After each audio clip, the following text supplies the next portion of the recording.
दा रायजोफोर दिनैनि नैबे समाव आबसुनि प्रेसिडेन्ट दिपेन बर' बिथां नङा होमबा रायजोफोर आरो बेजों लोगोसे बिटिआरनि सिएम प्रमद बर' बिथांमोना दिनै लाजिनो रोंनांगौ बा लाजिनो सोलोंनांसिगौ। दा दिनै बिथांमोना लाजिनो रोंनायमोनब्ला बै बबेबा सियाल गुदुं बबेबा खुसिंग्रा गुदुं दा बबेबा माबा माबि गुदुंफ्राव बिथांमोना हाबलानानै थासिगौ।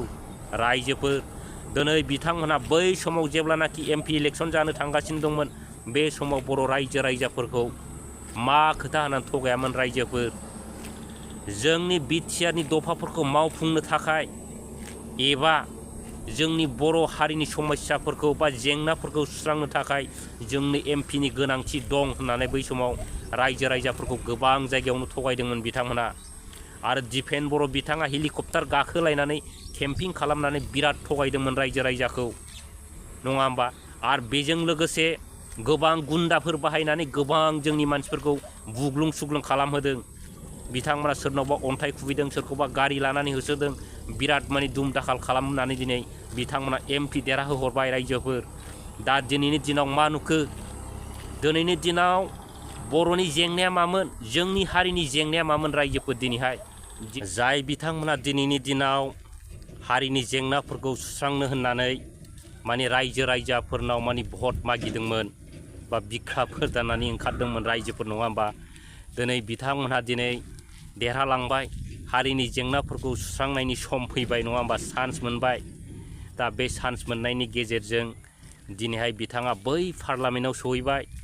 पार्लामेन्टआव सहैनानै दिनै बिथांनाव सोंबाय नोंथांमोननि बिटिसिआव मा जेंना दङ बा मा अभाब जानानै दं बेखौ फोरमायनायनि बयहाबो चान्स मोनो नङा होमबा रायजोफोर। दा दिनै बै चान्स मोननायाव जोंनि देरहालांनाय एमपि जयन्त बसुमतारी बिथाङा बबे समस्याखौ लानानै बै पार्लामेन्टआव माने खोथा बुंखो दिनै नोंथांमोना बै खोथाफोरखौ खोनासंनानै ला आरो भिडिअखौ नायनानै ला अब्ला बुजिगोन दिनै बिथांमोना जातिनि थाखाय मावनो ओंखारदों ना जातिखौ फोजोबस्रांनो ओंखारदों। आसाम के कोकराझार है, कोकराझार कंस्टिट्यूएंसी, उसमें एक एयरपोर्ट है रूपसी एयरपोर्ट बोल के जो उसको ऑपरेशनल किया गया आफ्टर 49 ईयर्स। पिछले 2023 से ये बंद पड़ी है। क्यों बंद पड़ी है इसको परसिवेबल रीज़न नहीं दिया गया तो इसको फिर से चालू करना है। अगर फ्लाई वीक इसको चालू नहीं कर पाते तो इसको एयर इंडिया या कि इंडिगो कोई एक कंपनी को इसको चलाने के लिए हमारे जो विभागीय मंत्री उनको मैं रिक्वेस्ट करता हूं कि गुवाहाटी रूपसी और कलकत्ता तक चलते थे लेकिन अभी ये बंद पड़ी है तो इसको तुरंत चालू किया जाए। इसलिए मैं हाउस से मंत्री महोदय आपसे मैडम से मैं रिक्वेस्ट करता हूं। Thank you. नुबाय रायजोफोर जयन्त बसुमतारी बिथाङा जोंनि हारिनि गिदिर जेंनाखौ दिनै फोरमायनानै लाबाय बै पार्लामेन्टआव। दा जोंनि बर' जातिनि जेंनाया जाहैबाय एयारपर्टखौ लानानैसो जेंना जादोंमोन। खुनु जेंना गैला बिटिआरआव जोबस्रांजोब्बाय। बिटिआरनि मावफुंनांगौ दफाफ्राबो दिनै जोबस्रांजोब्बाय रायजोफोर आरो बै एनडिएफबि बिदा फंबायफ्राबो दिनै बै जेलावनो थाबाय थानांसिगौ जेंनाया जोब्बाय नङा होमबा। दिनै क्लियार जाबाय रायजो राजाफ्रा। दा बै एयारपर्टखौ लानानैसो दिनै जेंना जादोंमोन आरो बै एयारपर्टआ बन्द जानानै थानायखौ लानानैसो। दा बुजिबाय रायजो राजाफ्रा नङा होमबा। दा दिनैनि दिनाव जयन्त बसुमतारी बिथाङा साननो रोंनांगौमोन जातिया मा अबस्थायाव दङ आरो बिथाङा साननांगौमोन बै एयारपर्टआ मानि थाखाय बन्द जादों बेखौबो साननो रोंनांगौमोन। दा दिनैनि दिनाव सासे उन्दै गथ'बाबो बै एयारपर्टआ मानो बन्द जादों बेखौ साननो रोंगौ नंगौना नङा रायजोफोर। दा दिनै बै एयारपर्टआव जुदि हान्था मेला खालामग्रा बा थांलाय फैलाय खालामग्रा बिजनेसमेनफोर गैयाबा दिनै बै एयारपर्टआ थांगोन नामा रायजोफोर थाङा। इनकाम गैयाबा एर'प्लेना खारला खारलि खारनानै इनकाम जाया जयन्त बसुमतारी नोंथां बेफोरखौ एसे सिन्था खालामनानै ला नोंथाङा। जेनेबा दिनै जोंनि बिटिसिआव गोबां ट्रेन्सपर्ट दंमोन दिनै गोबां ट्रेन्सपर्टफ्रा दिनै मानि थाखाय बन्द जानांगौ जाखो बेखौबो नोंथांमोना ओरैनो मोजाङै मिन्थिखायो। नैबे जायगानिफ्राय बबेबा जायगासिम हगारबाय दिनै पेसेन्जारखौनो मोना। पेसेन्जार मोनाबा बै गारिखौ हगारबाय थानानै मा इनकाम जानो।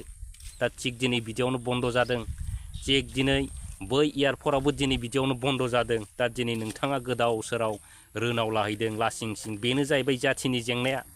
जयन्त बसुमतारी दा रायजोफोर मा बुंबावनो नङा होमब्ला, बिथांमोनहा एकदम जिबायदि खोथा बुंबाय माने खुनु जोंनि हारियाव जेंना गैला, जोबस्रांजोब्बाय नङा होमबा।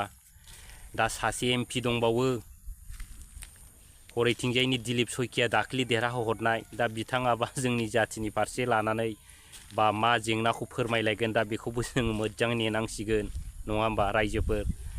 दा दिनै बुंनो गोनाङा बेनो रायजो राजाफोर, सिन्था खालामनांगौ दिनै गोनां खोथाया बेनो।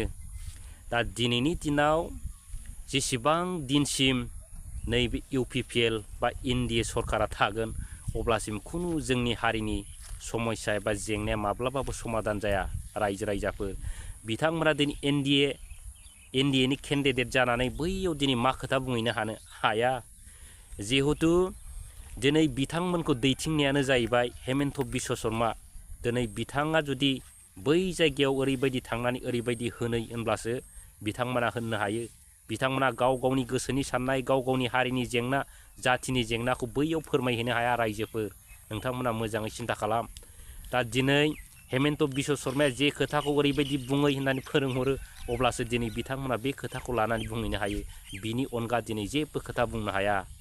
दा दिनैनि दिनाव सिन्था खालामदो रायजोफोर, जोंनि बर' रायजोआ बिसि गोजौ डेभेलप जालांगोन।